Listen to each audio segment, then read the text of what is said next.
is okay lah dengan meme-meme yang Ya, kalau menurut kita sih oke lah. Gue Ya masih kan? nggak terima gue ya. Yang bikin men, bikin yang parung juga dong sekalian. Untuk dapat 300 triliun guys. Berapa tahun dulu? 5 juta tahun.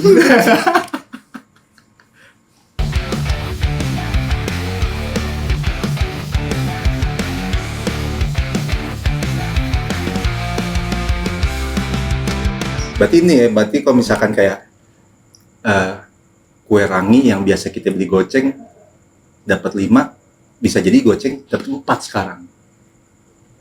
Karena bahannya itu bahan sagu tapi bukan ini ya, maksudnya bukan bahan yang bisa dibeli di toko ya. Apa emang Semua di pasar banyak, cuman kan itu bukan barang-barang yang termasuk kategori premium.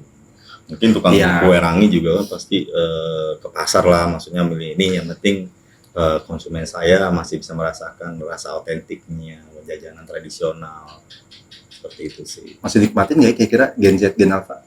Tergantung orang tuanya sih ya. Gue nggak tahu dah. Kalau gue soalnya masih ngasih tahu ke anak gue, nih rangi nih, papa dulu kecil makan. Gitu kan, terus banyak banget terus kue gudel bupak. Apaan? Itu Betawi.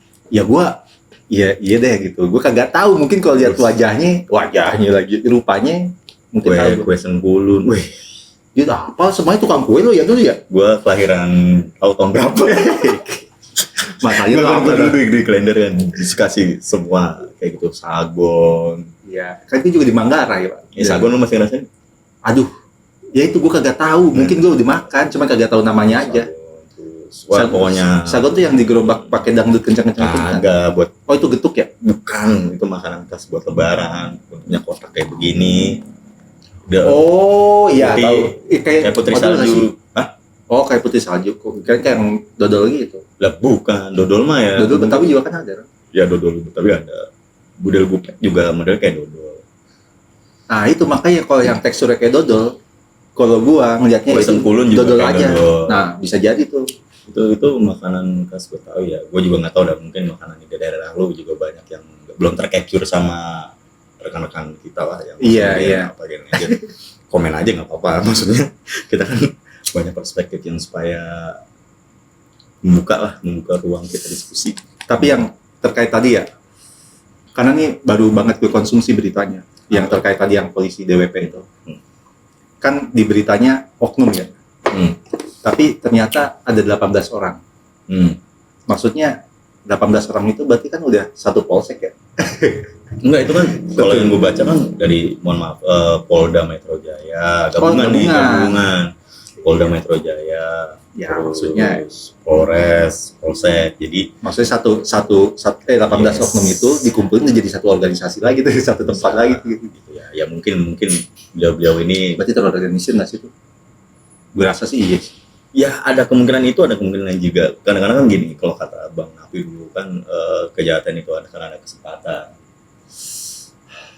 Benar, bisa juga kan kayak gitu. Jadi tapi kan yang sedihnya itu kenapa kejahatan dilakukan sama orang yang harusnya menegakkan hukum gitu. Tujuan sih, cuma yang disayangkannya seperti itu. Cuman yang namanya kejahatan kan nggak ngeliat angkat jabatan atau itu. Yang penting gue ada kesempatan nih. Banyak banget kesempatan yang harusnya gue lakukan kejahatan tapi gue bisa tahan guys.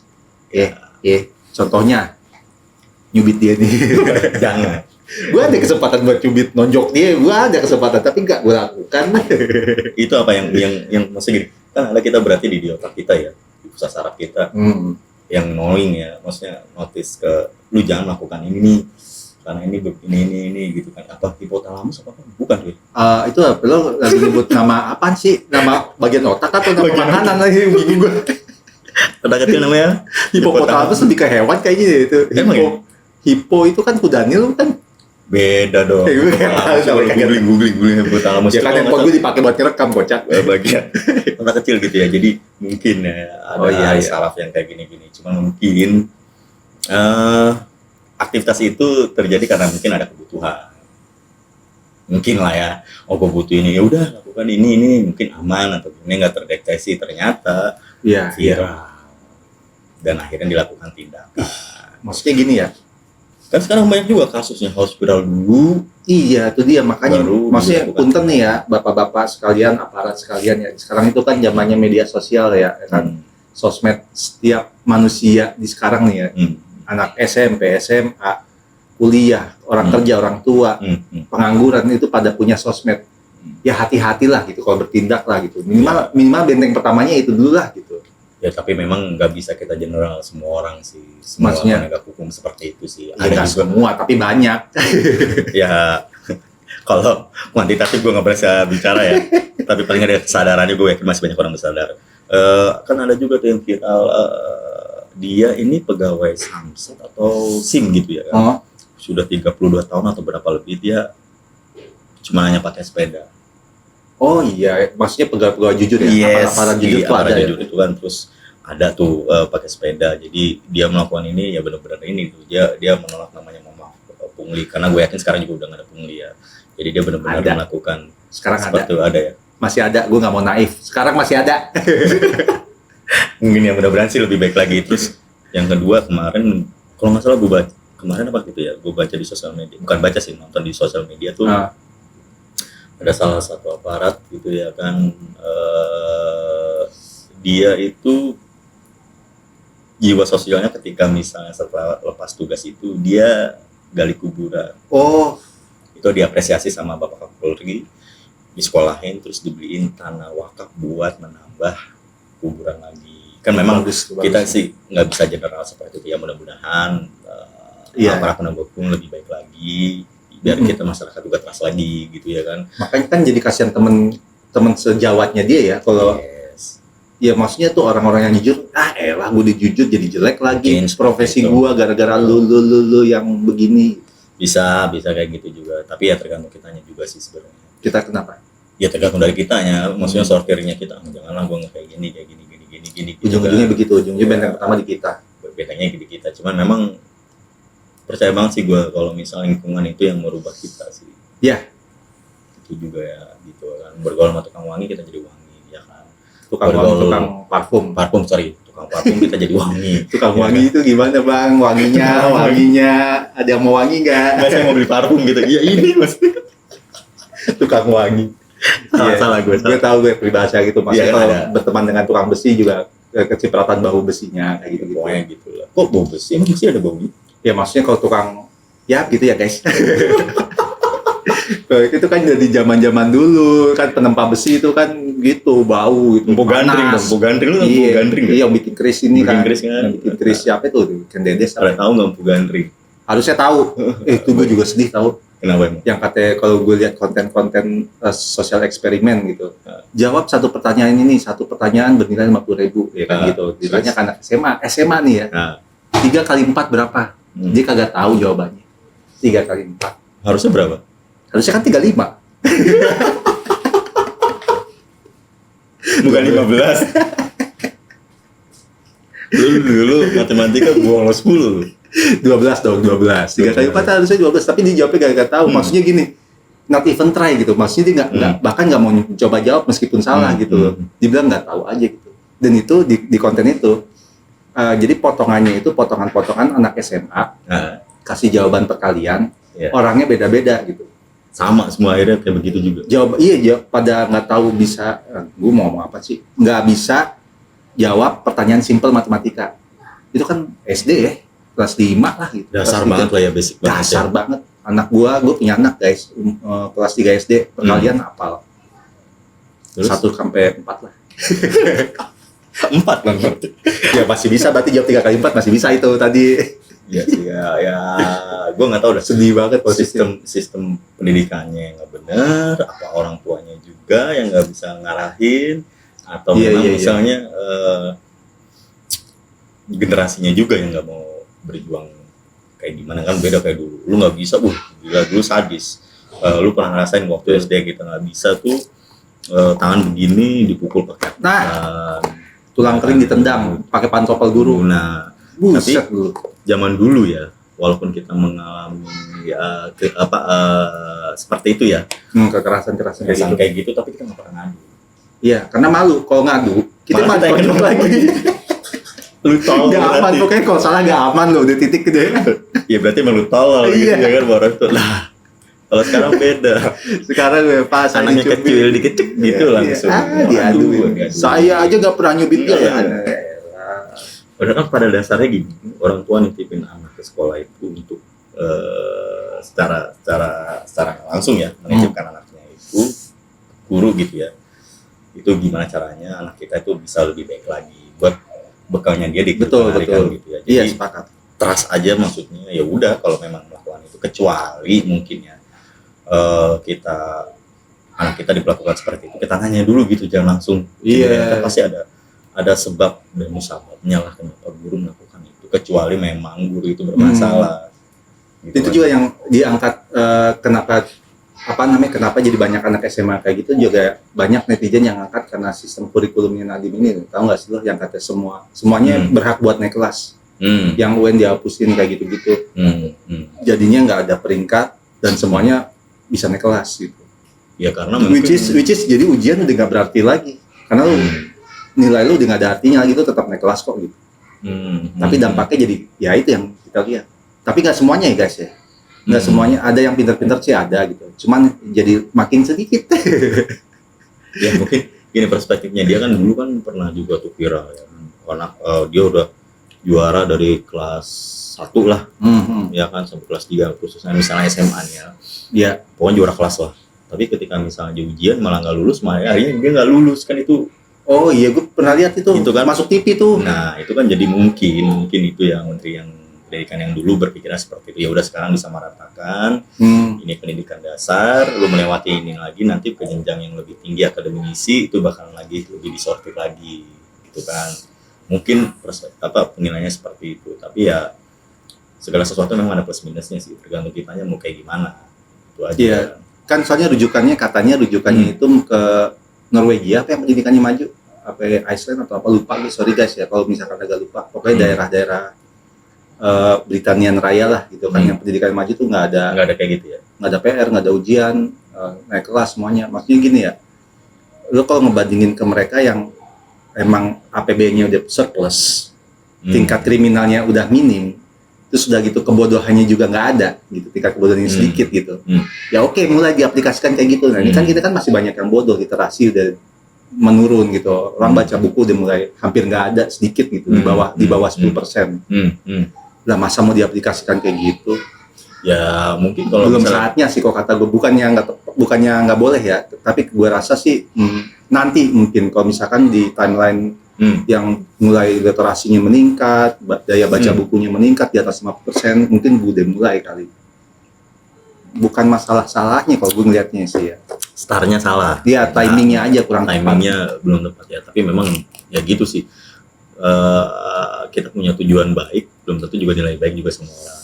Iya. Memang ada juga pro kontra ya gitu ya. Mungkin beliau ini juga udah mempertimbangkan segala sesuatunya kan, seperti itu ya kan. Semuanya memang ada plus minusnya. Ya mudah-mudahan ya pemerintahan baru lebih baik lagi lah. Saya yakin banget. Pemerintahan baru tuh berarti Prabowo ya? Ya kayak begitu, Pak Prabowo dan Pak Gibran itu ya. Wakilnya sebagai wakil. Mudah-mudahan sih ya dengan isu-isu yang seperti itu bisa teratasi gitu. Yang memang jelek jadi bagus, yang bagus dipertahankan. Lebih baik lagi ya. Memang bukan tugas mudah sih, tapi bisa, saya yakin. Itu aja sih, ditata dari yang kecil dulu, gitu. Sudah itu dari sedang baru yang ke level yang lebih tinggi lagi, seperti itu. Sekarang kan makanya ya. Menteri Pendidikan dibagi dua. Betul. Iya kan, pendidikan dasar sama pendidikan akademisi sekarang. Iya, yang tingginya benar. Mungkin itu sih salah satu caranya juga gitu pemerintah sekarang buat ngatur semuanya gitu. Dibedain konsentrasinya, kurikulumnya. Jadi biar nggak sama. Ya, makanya nih yang masih kuliah, yang sekolah, ayo. Negara kita butuh orang-orang jujur.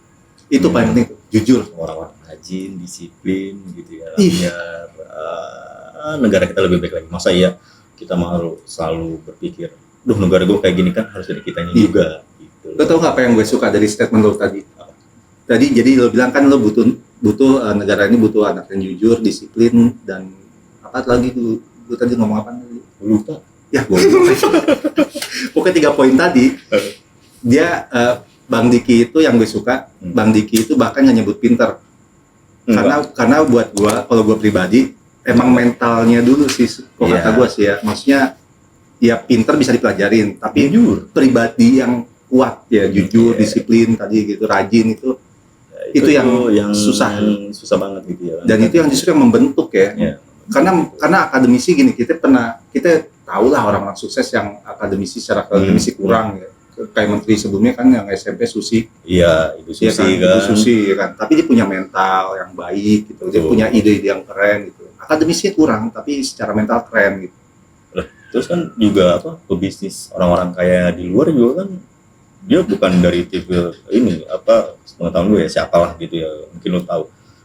Bukan dari sarjana, dari profesor. Salah duanya Steve Jobs dan si Windows itu siapa ya? Bill Gates kan gitu kan. Terus Alibaba siapa? Jack Ma. Alibaba. Iya benar. Iya kan? Alibaba benar. Kalau nggak salah kan dia ngelamar di sana ditolak akhirnya jadi trigger buat ya udah gue bikin usaha sendiri. Betul. Tapi itu tidak akan terjadi tanpa mental disiplin, jujur, gigih kayak gitu. Yes. Karena itu modal banget. Modal buat masa depan gitu. Gue yakin di agama manapun dia harus diajarin jujur kan. Pasti. Karena jujur segalanya lah. Nah makanya gue bingung kalau ada orang yang dengan berani dan dengan lugas gitu kan melakukan tindakan gak jujur. Nah dia beragama nggak sih sebenarnya? Beragama cuman mungkin tadi gitu balik lagi ke takut Bang Napi kan, ada kesempatan. Ya maksudnya kalau orang beragama ada kesempatan juga nggak diambil dong harusnya sih ya. Aduh bareng lagi batuknya. Ini juga kita nggak ya itu tadi mungkin dia lagi pas ada kebutuhan kan, mungkin dia berpikir ini mungkin jawabannya Tuhan nih, gue lagi butuh ini tiba-tiba ada ini kan, kita nggak ngerti juga. Gue bisa memaklumi kondisi itu kalau dia ternyata pengangguran. Ya kalau dia pengangguran, dia udah usaha, dia dagang bangkrut terus udah gitu nggak ada duit lagi, akhirnya kepepet. Gue maklumi kalau kayak gitu, nggak boleh, tapi gue mengerti maksudnya kenapa dia ngambil kesempatan kayak gitu. Tapi kalau aparat lu udah kerja gitu, dapat bulanan lu didapat itu masih aja nggak cukup gitu. Ya berarti kan ada kesempatan itu doang. Lah iya maksudnya kalau ada kesempatan tapi lo kepepet nggak apa-apa, lu kan berarti gaya hidup lo aja ketinggian gitu kayak gitu. Tapi memang sekarang orang lebih mentingin gaya hidup daripada kebutuhan hidup. Itu yang disayangkan. Karena gini juga sih masyarakat Indonesia kan konsumtif. Tapi lo tau nggak yang meningkatkan daya konsumtifnya masyarakat. Jadi kalau ini pernah dibahas. Jadi Corbuzier itu kan punya konten itu selain di YouTube-nya, dia tuh ada podcast di aplikasi Noise ya. Dia tuh podcast suara doang gitu. Nah, tapi kalau di Noise itu, jadi itu lebih ngomongin di ranah psikologi. Dia kan karena dia kebetulan psikolog ya kan, S2 psikolog. Nah, dia tuh lebih ngomongin psikologi. Nah, dia tuh membahas fenomena ini nih kebetulan nih. Kenapa daya konsumtif meningkat gitu kan. Salah satu faktornya di sini nih, di zaman ini, di era ini, sosmed. Ya gitu lah, maksudnya lo dengan orang-orang yang biasa gitu, pendapatan yang biasa, tapi yang mau lihat lagi tas Lavina, pakai tas gede gitu, mahal, Raffi Ahmad luar negeri gitu, lo jadi punya hasrat, gue juga pengen kayak gitu. Tanpa lo melihat kondisi lo tuh nggak memungkinkan buat ngelakuin itu gitu. Jadinya adalah lebih konsumtif gitu, buat ya dapat duit dikit beli yang mahal, lupa nabung gitu, lupa kebutuhan lain. Tapi kalau ada juga kan peranggapan yang gue dapat sekarang ya udah mau gue apain juga itu terserah gue gitu kan, besok gue bisa nyari lagi itu ada ya. Nggak salah, cuman pikirin masa depan dong gitu. Mungkin ya nggak ada salah yang itu sih, cuman memang benar gue setuju harus berpikir panjang bahwasannya ya memang itu gue gitu kan, ini gue, cuman kalau kita nih sebagai orang tua jadi akhirnya berpikir sekarang baru tahu nih, oh gue dulu kenapa bener dong. Lu pernah ada nggak di sosial media? Gue baru tahu sekarang kenapa bapak gue sering di depan kalau malam merokok ngeliatin angin. Gue ngeliat kayak gitu. Kadang ngalamin guys, ngalamin sekarang. Ngalamin gue beneran gitu. Iya juga. Iya itu bener. Jadi ya. Apalagi waktu gue masih punya mobil ya. Itu jadi beban kayak misalkan mikirin bensin lah, buat servis lah, buat ganti ban, buat pajak tahunan. Itu gue ngakak banget. Ya juga ya, dulu gue almarhum bokap gue di depan sendirian kayak jam 11 malam, ngeliatin ke atas, saya pengen diliatin ya. Ngerasain gue sekarang. Nah, buat anak muda yang nonton ini dan lo nggak ngelakuin itu, belum tentu lo tidak akan ngelakuin itu nantinya. Ya. Gue doakan nggak ngelakuin itu dah. Itu kan berarti kita lagi pusing aja, lagi mandek ya kita. Ya lagi bingung besok mau nyari kemana. Iya, kondisinya kayak gue harus gini terus kayak gitu ya udah tuh ngerokok di depan ngeliat langit, ya itu tuh lagi mikir sebenarnya. Lagi mikir. Pikirannya lagi kemana? Jadi gempa di samping gue dia nggak bawa. Kelewatan Pak, kalau gempa mah sadar lah. Kalau gempa mah sadar lagi. Itu bener banget bro. Jadi ya mumpung masih muda, banyakin saving. Betul. Buat masa depan lah. Gitu. Itu yang gue lagi ini sih Bang Dik. Jadi kalau ini sharing aja antar bapak ya. Jadi misalkan kalau gue itu sedang menerapkan prinsip ekonomi yang nggak diajarkan di sekolah. Jadi kayak tentang menabung, neraca, terus udah gitu investasi. Mungkin terlalu berat ya buat anak gue masih umur 8 tahun. Mungkin terlalu berat. Cuman gue kasih tahu yang ngajarin misalkan habis ini kalau misalkan lebaran kan dapat banyak duit, angpau. Anak gua di antara saudara-saudaranya yang gue bilang ini dibeli emas, ditabung bukan buat beli apa-apa gitu. Terus dia kan ngomong, terus ini punya sini beli ini gitu. Terus gue bilang gitu, yang menang itu bukan yang punya apa, bukan yang habis duluan, yang menang itu justru yang nggak habis duitnya gitu. Terus anak lu nggak ngabisin? Ya enggak, langsung dibeliin emas sama mamanya. Tapi berarti audit terakhir di emak ya? Iya, tetep. Gue bapaknya cuma ngasih tahu gini. Ujung-ujungnya emaknya udah bacot dia beli emas saya. Dia nggak usah jajan macam-macam gitu. Anak mah iya. Padahal mah dongkol. Kalau gue pengen beli ini juga, kayak dulu kan, robotan, ya kan. Iya lah. Ingat dulu tuh zaman gue, sepatu roda itu barang mewah bro. Iya, bener-bener sama. Gue tuh sepatu roda barang mewah gitu kan. Terus TV itu gue ngerasain, TV itu gue nonton di kelurahan. Gue ngerasain.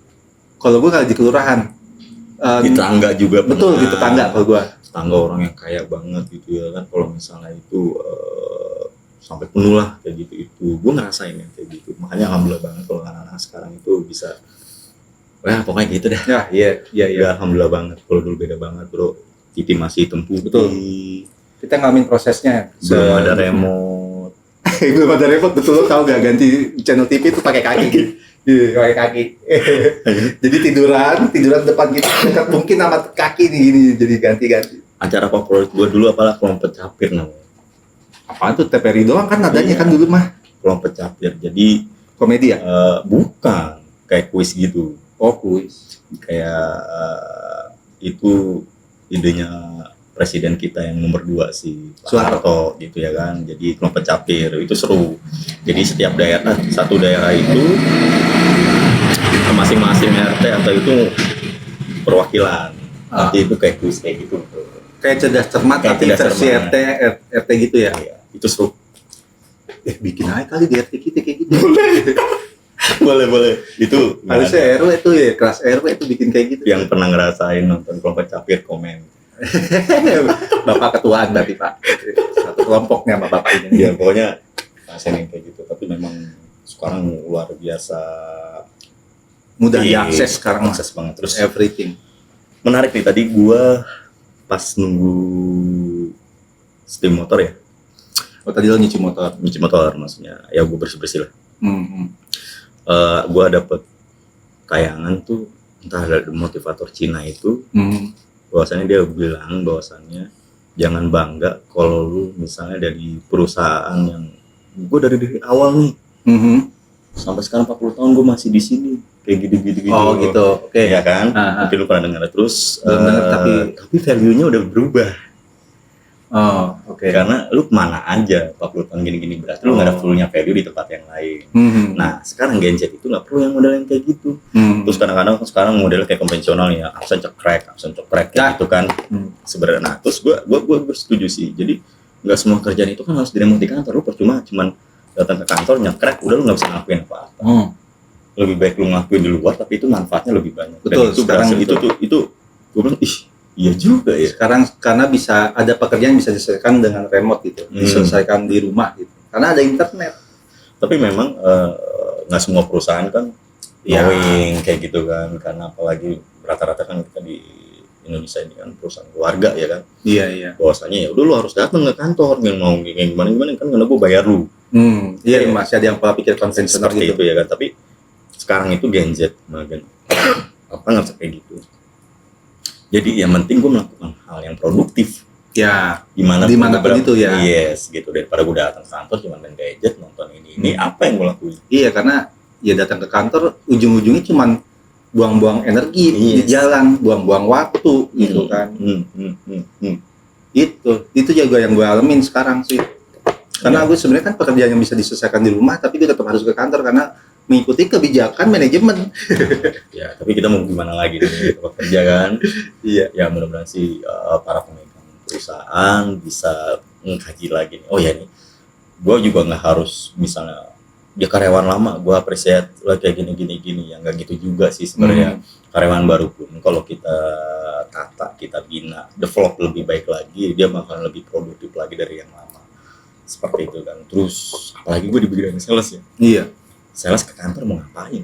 Lu ke kantor juga absen doang udah. Nah, karena lu kan keluar lagi nanti habis itu. Nah makanya iya. Tadi dia bilang absen tuh nggak perlu ke kantor. Kan bisa ada sekarang aplikasi absen di lapangan. Ya bisa pakai banyak kan, banyak gitu banget kan. Jadi malah itu lebih produktif daripada ke kantor, buang waktu terus mau ke lapangan lagi udah males lagi. Ya kan, karena sudah lelah di jalan apalagi ibu kota. Macet bro. Macet gitu. Jadi abis di jalan. Kalau gue sih lebih baik efektif dari rumah, ya udah kita trust sama dia karena kita udah punya sistem aplikasi absen online. Itu kan jadi bisa pantau. Paling meeting mingguan oke lah. Ya. Karena kita harus mempertanggungjawabkan apa kerjaan kita seminggu ini. Lu berarti selama sepanjang lu kerja lu sales ya? Gua pernah di pabrik, pernah supir pernah. Kagak, maksudnya ya emang lu selalu di lapangan gitu, keluar gitu. Alhamdulillahnya ya. Gitu ya. Alhamdulillah. Kalau gue soalnya sistem remote ini kan kalau gue selalu di office ya, ada plus minusnya nih. Plusnya ya begitu, sebenarnya jadi mobile, lo bisa di mana aja gitu kan. Mobile itu lo bisa di mana aja, artinya lo efisiensi waktu dan lebih produktif gitu kan.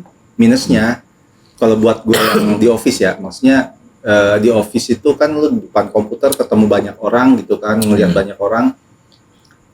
Terus pas COVID shifting ya kan, mulai remote ya kan. Nah, di kantor gue semasa COVID itu untungnya masih ada hire karyawan baru. Masih bagus dong berarti. Bagus bener. Nah, tapi di di kacamata karyawan, anjing ini siapa gitu. Tiba-tiba meeting ada anak baru gitu. Emang nggak dikasih announcement bahwasannya bakalan ada new kamar? Ya gitu? Ada, maksudnya kan kalau gue kan kerja kan cross division ya kan, antara divisi ini divisi ini kerja bareng gitu kan. Kadang-kadang gue kerja divisi sendiri gitu kan. Dulu sebelum COVID, gue tahu ada anak baru, mukanya kayak gimana, gue masih bisa nyapa hai gitu, lo dari mana gitu kan, lo udah makan lo kayak gitu kan. Pas COVID ketemu pas lagi di meeting doang tuh. Kok banyak muka baru gitu. Boro-boro muka, huruf doang, kalau lagi meeting kan huruf doang tuh. Oh, meeting online. Meeting online.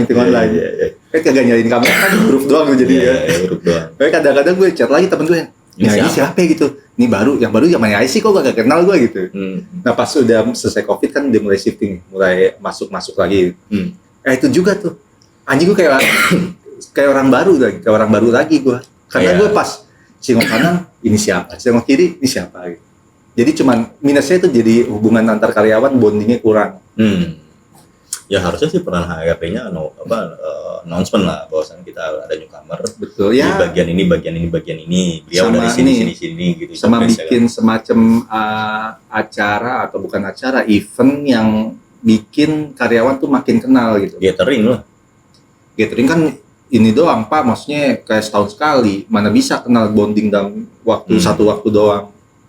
Ya mingguan, weekly kayak gitu. Weekly meeting bisa. Bisa, cuma kan kalau meeting gua nggak ngapain ya weekly meeting WIP. Kalau gue tuh paling kan ini kan kantor gua kan badminton tiap Selasa ya kan. Nah udah tuh baru mulai kenal itu ya. Iya, kenal di sini masuk si Bowo tuh dari dulu udah main nggak bisa pinter gitu. Jadi lu kenal si Bego gitu. Ya kayak gitu tuh. Lu jangan main nama om itu tuh gitu. Gila. Tukang ngutin kok bekas. Iya. Kok habis dimainin gue pungut. Astagfirullah. Tuh om ngapain sih tuh gak beliin kok? Yang ada kerjaan dia sebenarnya sampingannya OB gitu. Ya, pokoknya banyak ini sih, banyak hal yang kita diskusin gitu ya. Buat rekan-rekan semoga bermanfaat nih. Amin.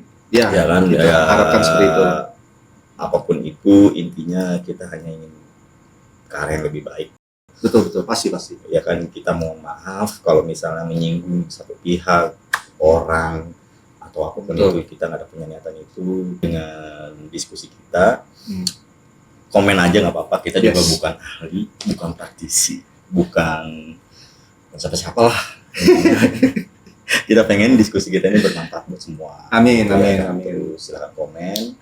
Terus boleh juga ide apa yang mau kita angkat ke depannya. Betul. Semoga diskusi kita malam ini bermanfaat.